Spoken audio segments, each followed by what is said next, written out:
Hello everybody, DJW here with another lovely little country walk. It's been very tempestuous here. We've had storms and hail and then sunshine and heat, and then it goes cold and wet and windy again, and not the best.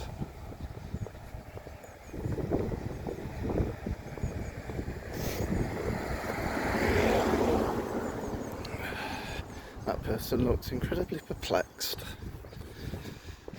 Well, I hope everyone's doing well. I suppose one repeated thought I found going through my mind recently as I sort of witness what seems to be the almost unstoppable decline in most things.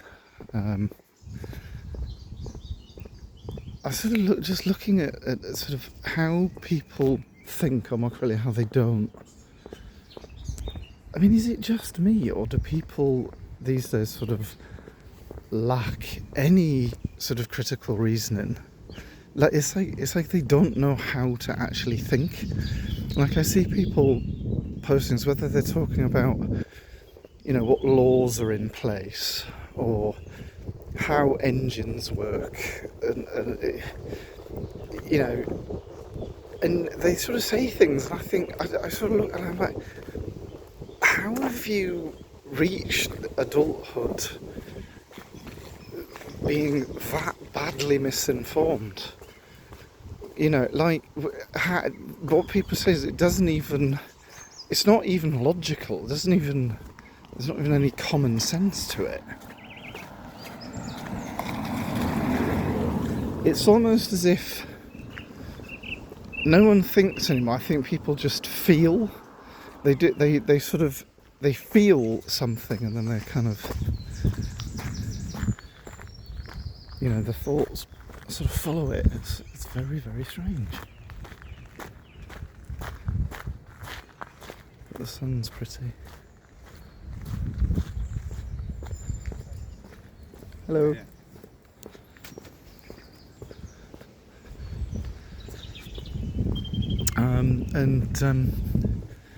They're sort of. It's like no one seems to have any ability anymore to say, "Hey, do you know what? I was wrong." And instead, you get people believing in these sort of ridiculous conspiracy theories, for want of a better term, that just don't even start to make any sense. Because I think, is it because that's easier than saying, yeah, maybe I was wrong? It's very odd, very, very strange. I mean, how hard is it to sort of say, I had an opinion, I've now received new information, so I've changed my opinion. I mean, that's how science works, isn't it? Whereas instead, people are like, no, I feel something, therefore I'm going to cling on to what looks and sounds like sort of scientific data or research or whatever that backs up how I feel, and then when I'm presented with contrary information, rather than say, okay, well, maybe I was wrong, instead they sort of double down and they go, you're just brainwashed, you're part of the conspiracy to control us all. Like, yeah, it's quite difficult, it's quite challenging. And I think as well, it's like where it's things that we learned in school, we learned in high school, and I'm sort of reading these things and thinking, did they ever actually go to school? Have they ever read a book? And I actually kind of think this is a big part of the problem. I'm an avid reader. I have been since I was a child.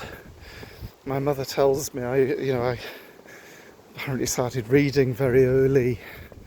I imagine I was probably only reading picture books, but always loved books, always reading, and very rare for a day to pass when I'm not reading something. But I think, it seems a lot of people don't. Am I about to get shot in a drive-by? That's about as logical as how a lot of people think.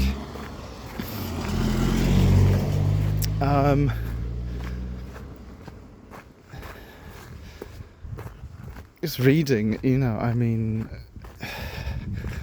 I suppose it helps you form thoughts and engage vocabulary and look at different ideas. It's quite shocking, really. I think the number of people who they've got their ideas, and anything that doesn't fit, they just dismiss and just say, no, it's evil. And then we wonder why, politically here in the UK, we're sort of dealing with incredibly fringe, extreme positions that I think reasonable people at least don't agree with. But I think there are a lot of people who are so, it's not that they're unintelligent, it's like they don't know how to think. The feelings come first. There's no sort of critical thought applied. They listen to people who are saying things that they think sounds good, it makes them feel good, it feels like they're being heard, their concerns are being heard, and they get behind these organisations. And then, this is how we end up with wars happening. This is how we end up living under authoritarian, brutal systems, whether that's on the extreme right or the extreme left.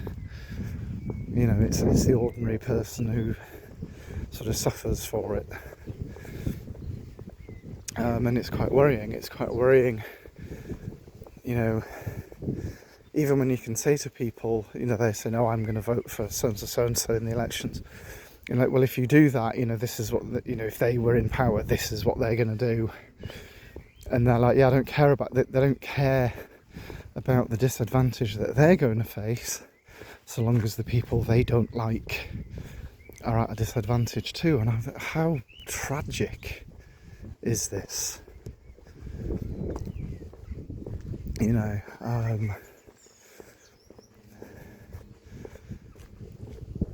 Like when you've got certain people popping up saying, oh, if I'm elected, I'm going to scrap the NHS, and because these same people are saying that they're going to severely curtail or completely eliminate immigration, for example, you get people going, yeah, great, stop the migrants. Yeah, but then you won't be able to get medical care, and you'll die of like the flu, and they're like, yeah, I don't care as long as the migrants don't come.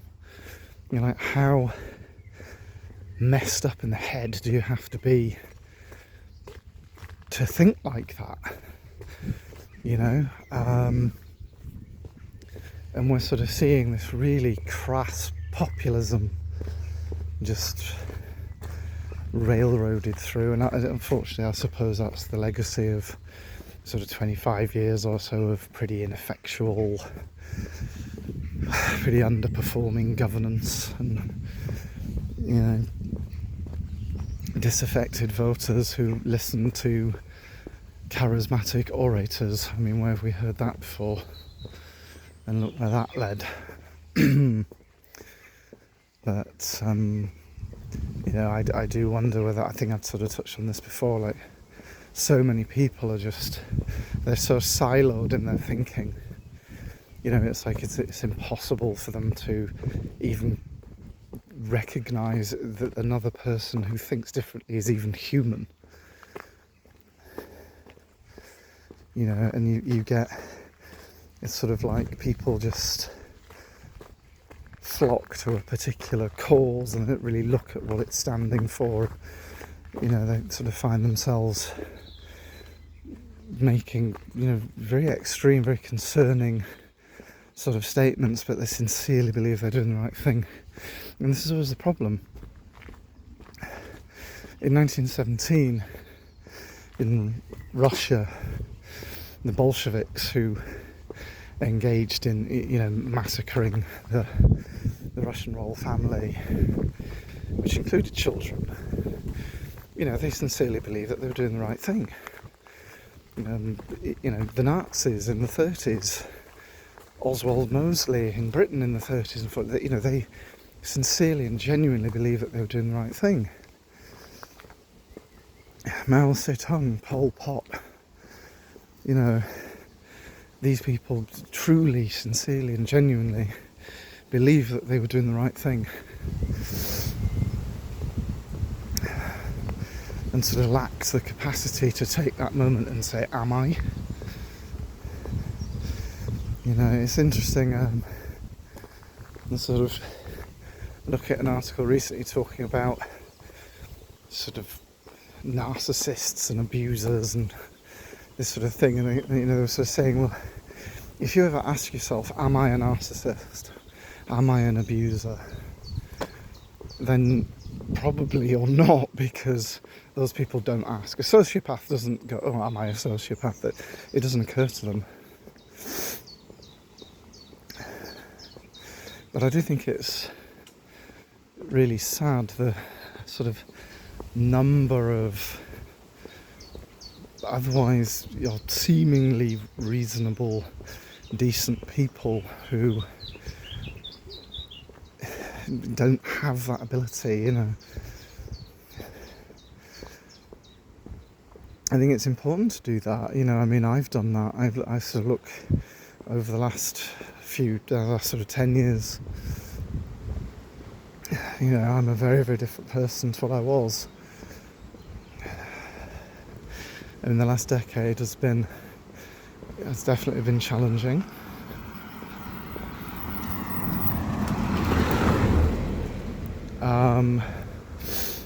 It's been very lonely in some respects, but one aspect of it is I've found the ability to be truly myself, because I'm not beholden to somebody else. Where you're in a relationship where your partner is sort of holding the sword of Damocles over your head, whereby the slightest misstep or wrong word or wrong look or whatever is met with outrage and abuse and whatever, and they're calling all the shots and you don't have a say. They're deciding where you go, what you do, who you speak to, what you eat. You lose who you are. And I'm not saying that my relationships have all been like that, or that they were like that all of the time. Some had elements of that. I don't even know if it was intentional, but it was, to a degree at least, what was going on. And you sort of lose who you are. Your values get set aside, your wishes, your desires, your perspectives get kind of subsumed within the role that you have to play to maintain that relationship. So when that's not happening, then you get to be who you really are. And part of getting there is, looking at your life and going, is this working for me? Is this the direction I want to be going in? Is this appropriate? Is it, and making changes and allowing friendships and certain relationships to fall by the wayside because they're only meeting you where you were. They can't meet you where you're going. And that's no disrespect to those people, but their part in the journey is over. It's interesting, I sometimes, not recently, but in the past, I've sort of dreamt that I was sort of driving like a large bus and it would sort of be struggling to control it. And I think this was sort of a reflection of a feeling I had that my life was sort of somewhat out of my control. And there would be passengers on this bus, and interesting, what do they represent? But I think the thing is, as you go on that journey, you're driving your bus of life or your train or whatever you want to say, sometimes people get on, they stay on for a few stops and then they've got to get off. And then there are others where, you know, they're trying to get a free ride, they don't have a ticket, and you've got to kick them off, you know.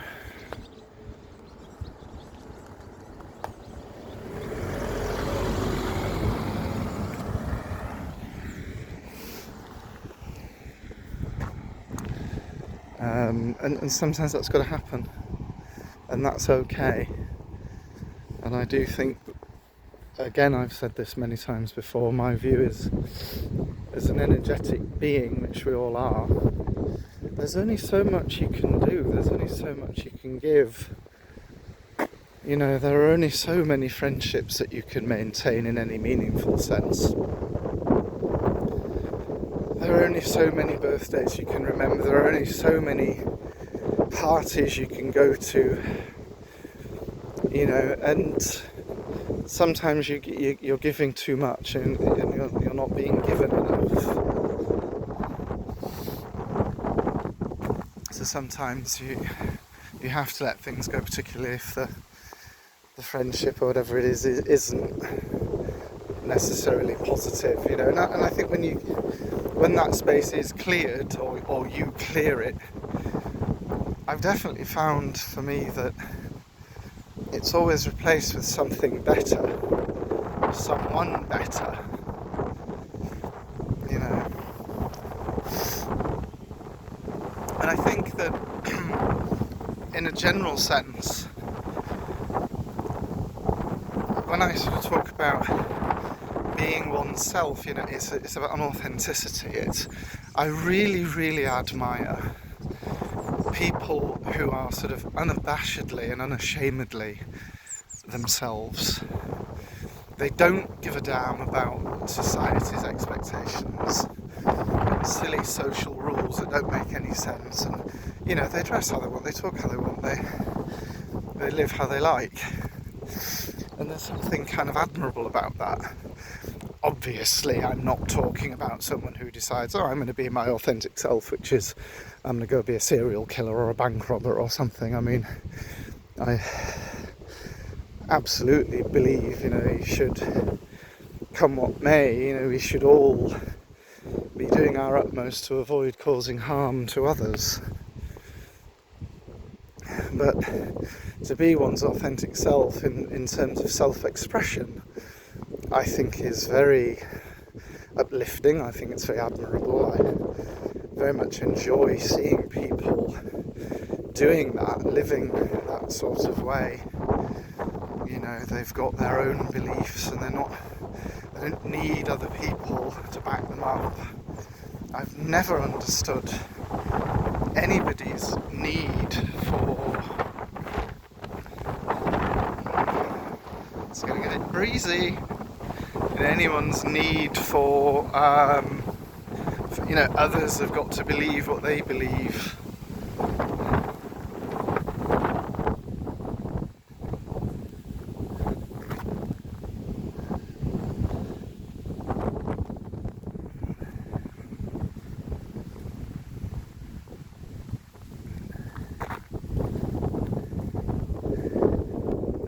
But I don't know, maybe I'm just rambling to the sky, but ultimately I just look at it and I think, you know, be true to yourself and be kind to others, and, you know, do no harm. And I genuinely and sincerely, I don't understand people who can't do that.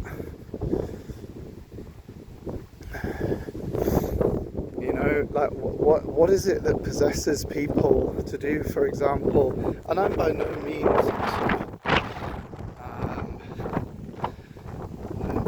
militant with regards to much of anything, really.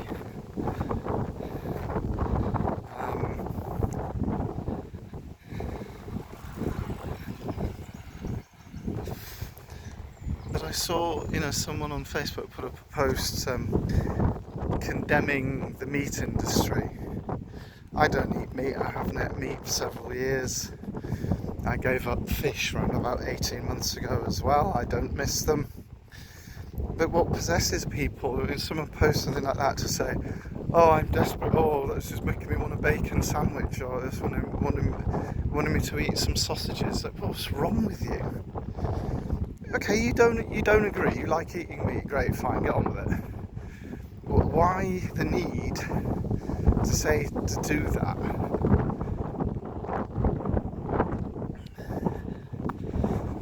And it's this sort of thing that just seems to be getting worse. I mean, I know there's certainly a theory I've seen that whether it was COVID or the lockdown or something happened around about 5-6 years ago, around about the time when COVID was sort of in the headlines, and people have changed since. People are angry, people are bitter, people are hateful. Not all people, but enough to notice. And there are sort of claims that COVID was sort of interfering with the synapses in the brain, and particularly the areas regarding things like impulse control and critical reasoning and things like this, because, you know, it harks back to what I was saying earlier. It's as if that element is missing in people, or at least in a proportion of people. At the end of it, there doesn't have to be a very large proportion for it to be noticeable. Yeah, I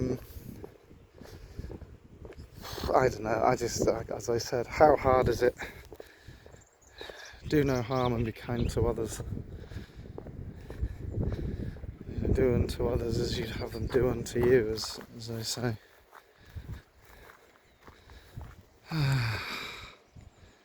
I just look at the sun, huh? Beautiful.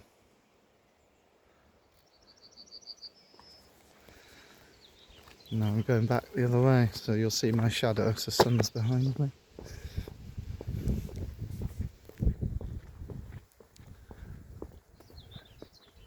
But yeah, so, you know, what was a shockingly simple message that I think people have been trying to say for literal millennia, and we're sort of struggling with it.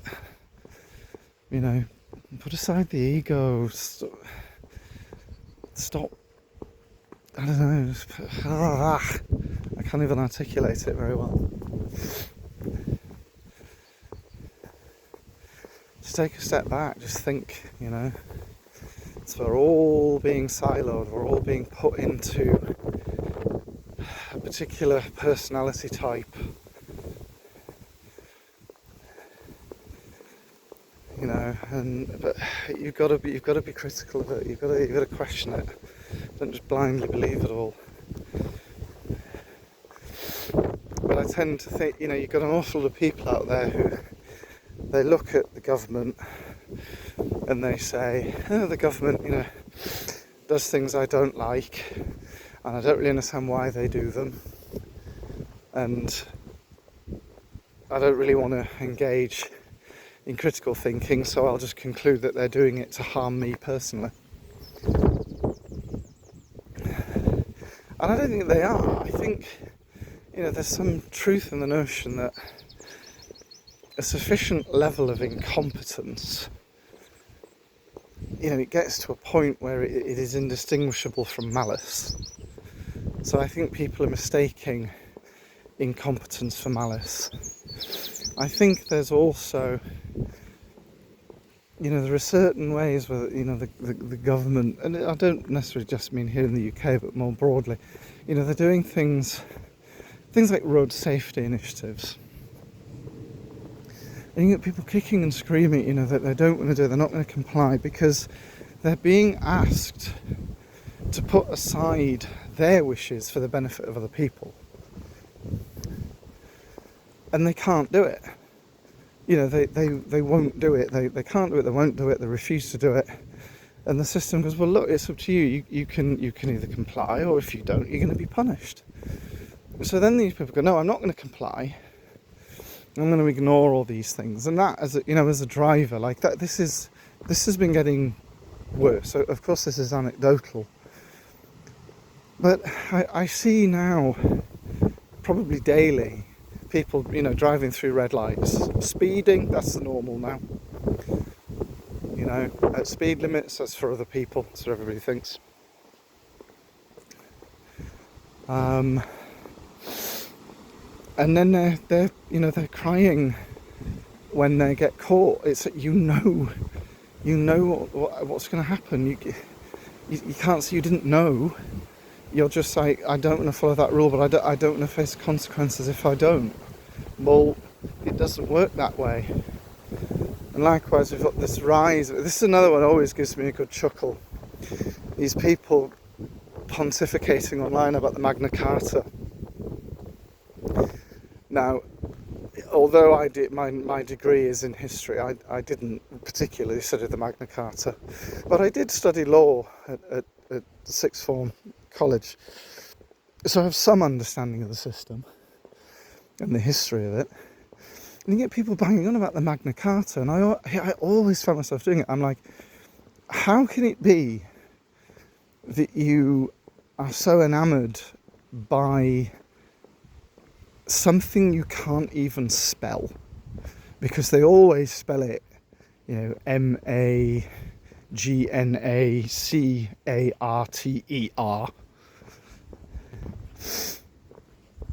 You know, which it isn't. That's wrong. And it's like, how can you claim that this document, which is no longer valid, really, I mean, there's been subsequent legal changes and so on in place, how can it be that you claim to be so enamoured of this document and you can't even spell it correctly? And clearly, you know, people don't know what it says. Because here's the thing, you know, okay, we'll go back to the Magna Carta, and we all live under that. Well, you've just lost a vast number of the freedoms and privileges that you take for granted, which have been granted by subsequent law. You know, you get these people say, I don't stand under legislation. Okay, so logically then you can't claim protection under legislation either, which, you know, most of the things that we take for granted, that's how they've come into law. It's just sort of, I don't know, I just find it kind of tragically funny almost.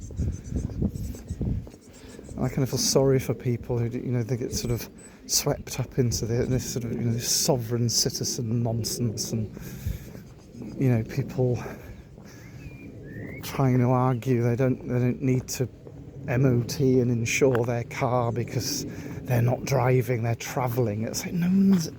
There have been hundreds of people have tried this in court, not one of them has won. Like, is this not telling you something? But again, it comes back to that thing of people just, you know, refusing to say, am I in the wrong?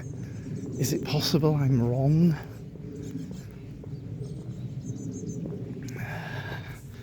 But anyway, it's a beautiful evening, and look at the colour of that sky. And I've rambled on for almost half an hour. But, you know, to finish, like, be yourself, guys. Be true to who you are. Think, but always, above all, always think with kindness and compassion and care and respect for yourself and for other people. Remember to give, but don't give till you've got nothing left. Look after yourself and look after others. Yeah, maybe if we all did that, we'd all be a little bit better off.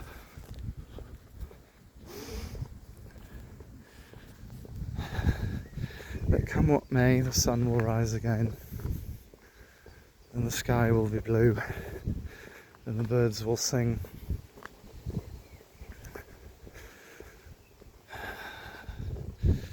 And the trees will blossom and bloom, and we'll get to experience things like this, because this isn't going anywhere. So, bye-bye for now. Thank you for listening, and I will speak to you all again.